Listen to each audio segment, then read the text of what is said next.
வணக்கம். செய்திகள் வாசிப்பது ஜான்சி ராணி.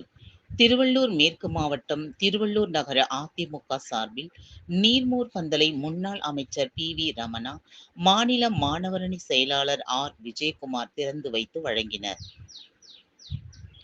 அதிமுக பொதுச் செயலாளர் முன்னாள் முதலமைச்சர் எடப்பாடி பழனிசாமி அறிவுறுத்தலின் பேரில் திருவள்ளூர் மேற்கு மாவட்டம் திருவள்ளூர் நகர அதிமுக சார்பில் மாவட்ட ஆட்சியர் அலுவலகம் அருகே நீர்மோர் பந்தல் திறப்பு நிகழ்ச்சி நடைபெற்றது.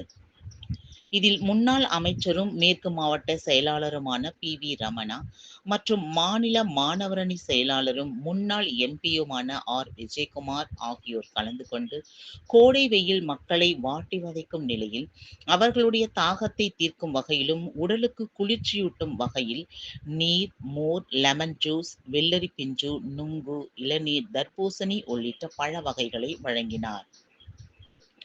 இந்நிகழ்ச்சியில் 1வது வார்டு வெற்றிச்செல்வம், திருவள்ளூர் அம்மா பேரவை ஆனந்தன், பிரதிநிதி அன்பு, முன்னாள் மாவட்ட பிரதிநிதி மஞ்சுளா, ஷீலா, கலைவாணி, குட்டியம்மா, பூங்கொடி, ஷோபா ஆகியோர் கலந்து கொண்டனர்.